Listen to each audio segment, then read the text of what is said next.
সকালবেলা উঠছি, উঠা দেখি যে ঠাকুরের মন্দির ভাঙ্গা, মূর্তি সব ভাঙা পরে আছে মাটিতে।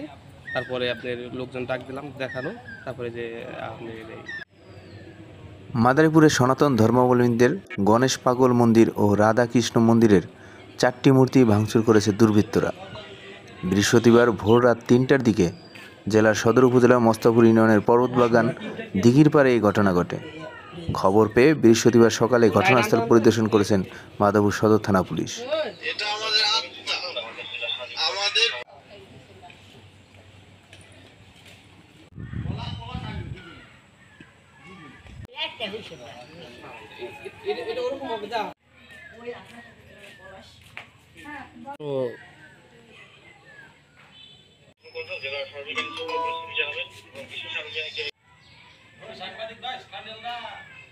পলাশ কই এই দেখি পলাশ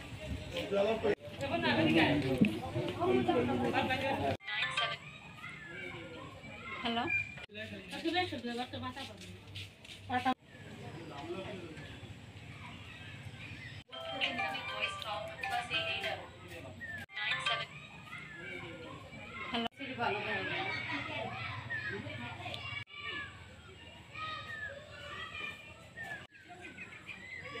গণেশের পাউঠ আছে নাকি?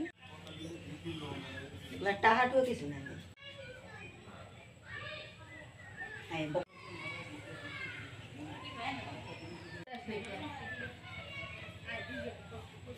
আমি তা আমার লাগান দিয়ে পর্যন্ত দিই বাবা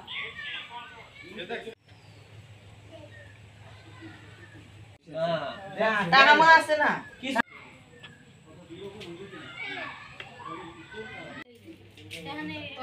মেলা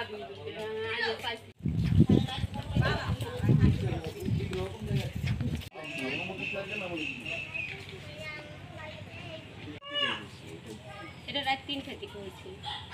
3টার সময় পলাশ কই এই দেখি পলাশ আমি হচ্ছে গিয়ে রাত 3টার দিকে বেরোইছি। বেরোনোর পরে আমি অষ্টমীর থেকে আসছি, আসার পরে দেখি একটা শব্দ হয়েছে। ঠাস করে শব্দ হওয়ার পরে আমি দ্রুত দৌড় দিয়ে লাইট আনতে গেছি। আনার সাথে সাথে দেখি কেউ নেই। ওদের এসে দেখি মূর্তি সব ভাঙা পরে আছে মাটিতে। তারপরে আপনার লোকজন ডাক দিলাম দেখানো, তারপরে যে আপনি ত্রিপুল লাইনে ফোন দিলাম, স্যারেরা আসছে। সকালবেলা উঠছি, উঠা দেখি যে ঠাকুরের মন্দির ভাঙ্গা। আমার ভাই দেখছে রাত 3টা বাজে পলাশ। তারপর আসলাম, আইসে দেখি সম্পূর্ণ 3 পাগল ভাঙ্গে ফেলাইছে।